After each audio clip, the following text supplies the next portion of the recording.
Welcome to Facing South Florida. I'm Jim DeFede, and today we are going to focus on two of the biggest failures of this year's legislative session. The failure to address the rise in homeowners insurance rates, and the failure to pass a single reform following the Surfside building collapse. We'll get to homeowners insurance in a minute, but we start with Surfside. 3.5 million people in Florida live in condos, and 60% of those buildings are at least 30 years old. Making sure they are safe and that critical repairs are being done in a timely manner should have been the legislature's highest priority this year, but their efforts failed. Last week, we heard from State Senator Jennifer Bradley, who sponsored the Senate reform bill. The week before, I interviewed State Representative Danny Perez, who carried his own House bill. This week, I speak to State Senator Sen Pizzo, who represents Surfside and was at the site every day as they search for bodies. It continues to be a tragedy where I think the memory or the recency is still very real for people in my district. The whole east side of the 15 cities that I represent are all condo laden along the coast. And so we drive by it, you walk by it, and it still has recency in memory for all of us. I can't say that for my colleagues, but it's still very real. And, even this morning, I'm hearing from one of the fathers of one of the young women that were lost, asking questions and asking for assistance. It's every day. The effort to try to pass some sort of reform in the wake of Surfside. The bill was in the House. We spoke to Danny Perez a couple weeks ago. The Senate bill was by Senator Jen Bradley. We spoke to her last week. They couldn't come to terms and reach a middle ground, and so therefore nothing was done. Is that disappointing? It is disappointing, but I think it's disappointing to both of them as well. I think both of them came from a good faith basis, in earnest to try to do something. And on a side-by-side sort of comparison between the bills as they evolved during the legislative session, there was obviously some division. Some parts that either side felt to be incompatible with the other and not willing to compromise. But when you asked me about disappointment, I think it was shared by both. Where it really seemed to break down to me in talking to both Senator Bradley and Representative Perez was on the issue of waiving reserves. And again, just for my viewers, reserves are the money that is collected over a period of time in anticipation of having to make repairs at some point in time, whether it's the roof, whether it's the foundation, whether it's sealing cracks, whatever it is, the state requires that buildings set aside money on a regular basis so that when those repairs are needed, there's money available to do it. The state law also, however, allows for condominium associations to waive those reserves. The House bill said no waiving of reserves. The Senate bill said the only way to waive reserves is if 2/3 of the entire building votes to do so. That seemed to be the biggest stumbling block, was trying to marry those two things. Where do you think it should be? I think that Representative Perez on the House version had no flexibility whatsoever on waiving.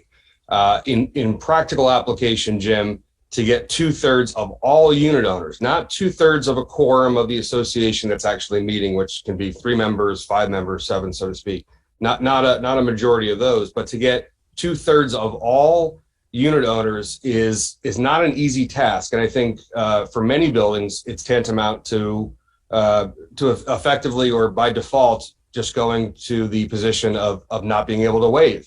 Because to get that kind of participation is a very high bar, or at least it suggests a very deliberate decision to waive it, and it better be qualified to do so. When I talked to Representative Perez and Senator Bradley, their initial statement to me was, we'll try again next year. When I pressed both of them, I said, why not continue the discussions now? Why not see if you can come to some sort of middle ground and suggest that it be taken care of in a special session, maybe along with homeowners insurance rates, and deal with it that way? Would you support a special session? Would you support trying to continue to work on this now and try to bridge the gap between the two of them?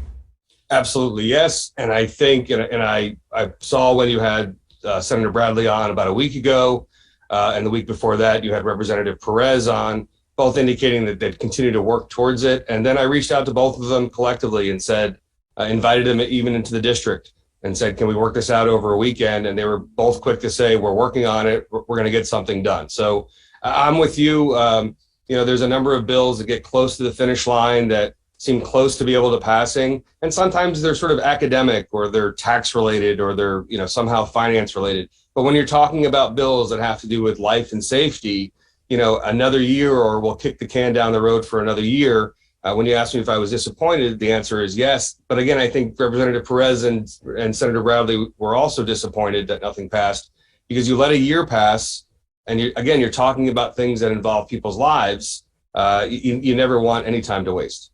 It seems like there is ways to try to meld these two, but if the House version and the House stays with the position, it's either never waive reserves or nothing at all, that's not a good position to take. I'm curious your thoughts. I think to ramp up and what's effectively going to be accelerating, remember, it's sort of a number of years of go slow, and now it's hurry up. Now, who's at fault? It's the artificial, I think, suppression of association fees, or what appropriate reserves should have been over the years. But again, it's sort of a perennial bad habits that are now sort of catching up with you. And I consider buildings to be almost like living, breathing animals. This is not in a vacuum. It's not two-dimensional. These things age and they deteriorate, and they have maintenance issues, which are accelerated or exacerbated, as we know, by being close to a coastline or having a high water table. There are other differences between the House and the Senate bill that extend beyond reserves, and I have some concerns as well, only because of my experience even well before the Surfside tragedy. Well, give me an idea. What are some of those? The capacity for the state agency, the Department of Business and Professional Regulation, to adequately fund and follow through with investigations. That's been the bane of every sort of condo association or owner's existence ever since I got in office and before I got in office. You file a complaint as it relates to records or financial statements or any of the above as a condo owner. And it's a very frustrating process because DBPR has very limited resources. Each condo owner in the state of Florida, whether they know it or not, is baked in like $4 a year that goes up, and it's supposed to be kept by the agency to use for investigations, to use for arbitration, and carrying out their role and responsibility. At one point, I think they only had 33 agents for 1.5 million condos. It's just woefully inadequate. The bigger issues for me outside, I think reserves, we can get to it. There's many different ways to convey value, or to be able to have a line of credit, all different types of vehicles for that and instruments. For me, my concern was the responsibility, the added responsibility, the new responsibility that would be added on either to a local building official in one bill versus the agency in another. Most of the bills that we see, they have what's called fiscal, right? There's a cost associated with carrying out a bill. This session, one of the bills was on election security. So the bill called for the addition of 15 full-time employees to go to FDLE for these inspections, for these investigations.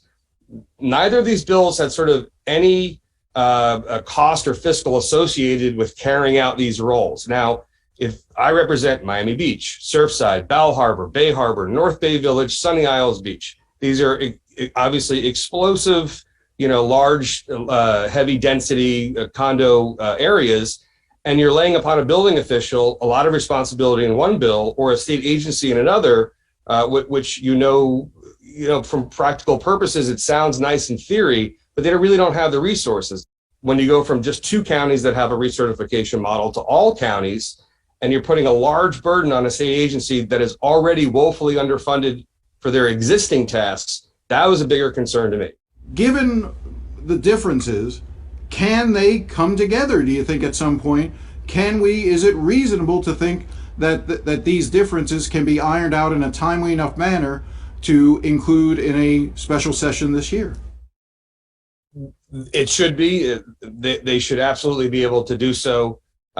Listen, even the very first bill, there's 3 versions of the Senate bill, a couple versions of the House bill. Even if we just did what was in the Senate bill, And it really was just a placeholder, right? You could put something into bill drafting, and then it pops up and appears and it's published. And that was reducing the recertification or the inspection of a building, a number of years lower. Different on both sides. It was, 20 years of age and then 7 years thereafter. In the Senate bill, it was 25 and then 10 thereafter in the House bill. Any one of those is substantial. Even just that one point. I mean, there's, side by side, probably 22, 23 different points and treatments of different issues.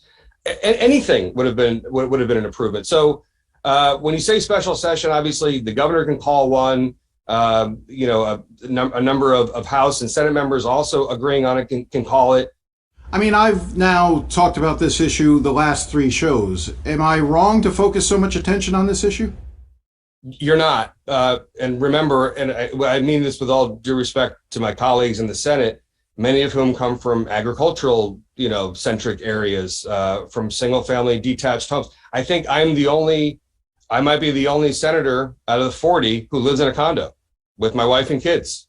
So it's a daily issue for me. It's a daily occurrence for me when I go to bed and when I see my neighbors and when I walk down the street. I'm walking out of a condo and looking at other condos. And so I'm respectful and mindful of that. It's not, incredibly sort of, I don't want to say that it's not important. It's just not pressing on an everyday basis. 3.5 million Floridians live in these buildings. That's a lot of Floridians whose lives would be affected in a good way if they could come to some sort of agreement up in Tallahassee. Yeah, it's critically important. But I will tell you this, and I said this early, and I think this. You've seen the governor's influence on a number of bills or policy or theory or philosophy, however, legitimate or not. But there was no overriding pressure or influence whatsoever from the governor's office on condo issues this session.